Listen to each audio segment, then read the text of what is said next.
from Keio University Graduate School of Media Design.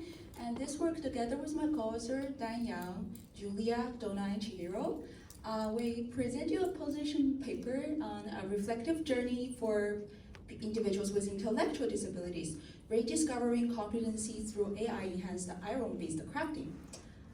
So yes, we are working with people having special needs, and what makes our group even more special is they are all individuals with intellectual disability employed, which means they have work, they have job.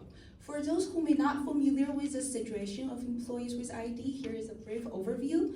In Japan, individuals with intellectual disability with IDs can be categorized into 4 levels, from mild to profound. And our participants are employees with mild to moderate IDs, which means from the IQ score level, their IQ are above 35 but below 70. So, and they are, according to the Japanese government report, most of them are often placed in the jobs that involves repetitive tasks, such as the working in the ramen factory or in the bakery factory, or doing some transportation, cleaning, etc. Despite the fact that most of the people with IDs performance is very well in the job market, there is still a huge difficulty for the employers to find their broader competency. So on the contrast, for people with physical disability, ability-based design has been widely applied. For example, if someone is blind or with low vision in the workplace, there is a huge possibility that he has a sharp hearing ability. But for IDs, the company, it is really for employers to identify what's their other strengths, which may due to 2 challenges. First, they have very limited cognitive ability, and second, most of them can't express themselves through verbal communication.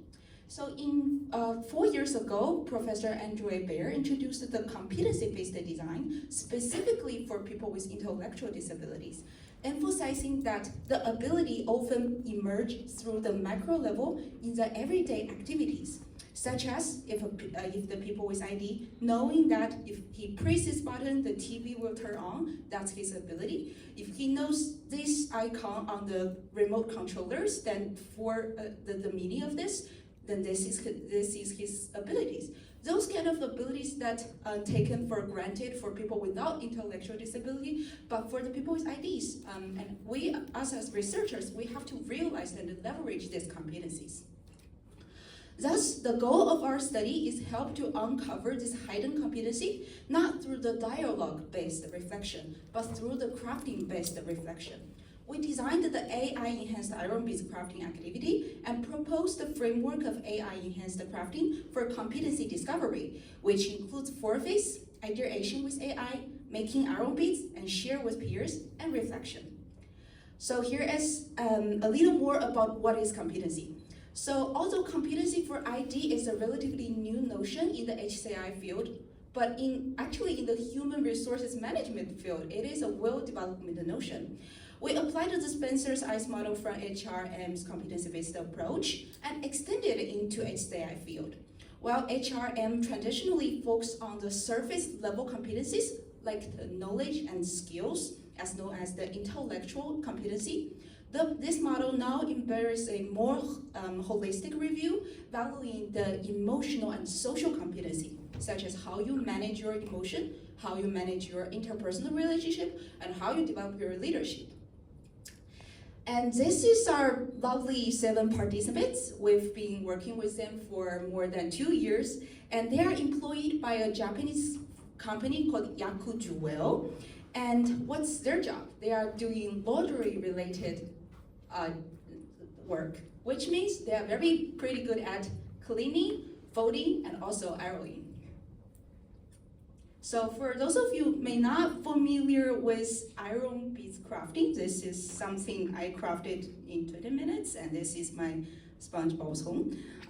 So it is a very popular crafting media in Japan. It is very colorful. You just put this colorful plastic beads on a pegboard, and you fuse them until they fuse together using an iron. But a very important feature of this crafting is you have to prepare a pre-existing pixel templates. There are tons of pre-existing pixel templates online, but if you want to do something more personalized, you have to design by yourself. Our participants showed the performance of making more personalized craftings. So in our first co-design workshop, participants brought their favorite photo that they want us to turn this into bead art. However, they could not transform this into pixel templates by themselves, so our art researchers manually helped them transform their photos into feasible pixel templates. So to support this more personalized crafting journey, we developed a very intuitive iron beads template generation platform called BeadMuse AI 2. Built on the Wax platform and powered by OpenAI image generator, CHI2025, this tool allows our users to generate a template from text prompts very easily, even you are people with some intellectual disabilities. And during a very regular lunch break session on a regular work days, we conducted our second workshop with our 7 participants to see how they interacted with the AI tools and how could it support their competency discovery. And following the procedure, as we mentioned in that framework, so first, they tell us what kind of AI templates they chose.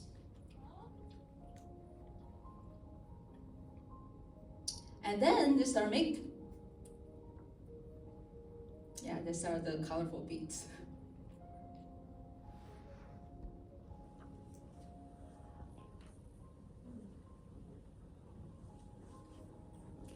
Yeah, and then in the last session, they discuss and reflecting what happened just now.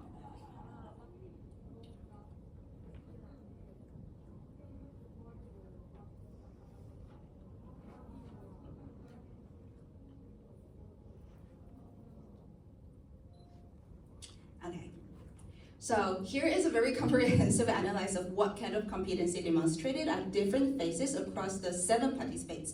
But for this purpose of today's presentation, I will focus on P3 as a case example. So P3 is the guy in the middle, holding, smiling and holding his work, the metal muscle artwork.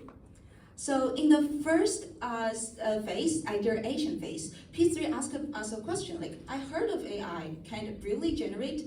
It sounds easy, but for people with intellectual disability, it can be actually considered a very important competency that they actually grasped the fundamental concept of what is AI. And P3 is a swimmer. He participated in many para competitions. And he told us, like, the first time he put butterfly swimming to show his butterfly swimming stroke, but the AI just generated a butterfly is swimming. And he was like, so since this doesn't work, so I put another 3 keywords, metal, muscle, and my upper body. So this shift reflects his competency in refining these prompts to achieve his personal vision. And in the making session, the P3 is carefully adjusting the beats because he thinks our swimmer's muscle are much bigger. This is like a marathon runner's muscle. We're not like this. So he's adjusting the beats to show his creative agency. And in the sharing phase, P3 was so proud of his work, and he began to offer other people's advice, like how can you use AI better like that? So this is his social competency, supporting and guiding others through shared experience. And in the reflection session, P3 gave us a very touch speech in, like, I will carry this creation with me as a reminder of my goals. It is my inspiration for my next competition. And this highlighted his competency in expressing long-term goals and how to transform these crafted pieces into a personal symbol of motivation. So like P3, we mapped all the competency of the 7 participants into based on the competency model, and categorize them as intellectual, emotional, and social dimensions. Interestingly, we found many of these competency align with now what we call the new digital competency, AI prompt engineering competency. People with mild disabilities showed incredible AI prompt engineering competency. They can browse the data, identify the data, evaluating the digital content. And of course, there are some competencies that did not appear, such as they could not solve any technical problems. But we found how people with IDs interacted with AI in their very unique way. First, that they interacted with AI tend to be through keywords rather than full sentence. Second, instead of typing directly themselves, most of them prefer to tell their ideas to their employers or the researchers who then input them on their behalf. Still, their digital competency clearly grows. Even some of them did not directly using the keyboard, but through interactions with their peers, employers, and through their own visions. So we recommend that researchers respect their preferred ways of in the way that they interacted with AI, rather than focusing on training new skills. We should design tools that build upon the strengths that they really have. And another very important thing is we noticed that how crafting can serve as a really natural starting point for people with ID to building their self-concept.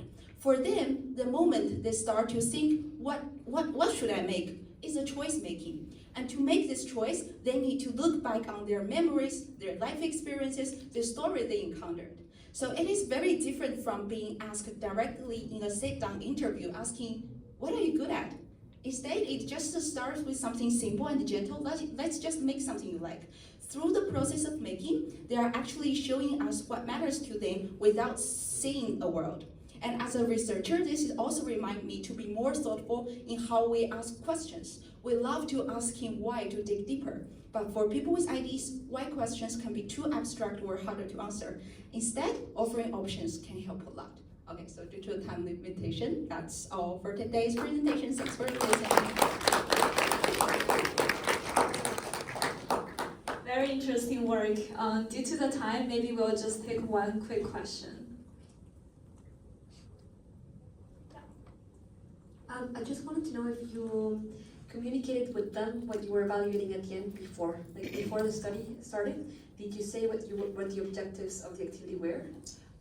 We actually conducted a one-year ethnographic study. We observed their work performance, and we know they're pretty good at their job-related skills. So we don't know what will happen before conducting this workshop, but it's just so surprisingly, all of them are so talented and creative that beyond our expectations. So it's just, they're so talented. So it's just a natural come as this way. Yeah, thank you. Great, awesome. While we invited the next presenter to switch, maybe I have a short question. So I'm curious on if you've observed any instance of frustration when people with intellectual disability interact with AI. Yes, there are some of them. There are one person, refuse to use AI because you think I will just do it by myself. I don't need use AI. I can't understand AI, but that's fine as long as they engaged in this activity, they experiences peer experiences. I think it's good. Okay, so sorry. Great. Yeah.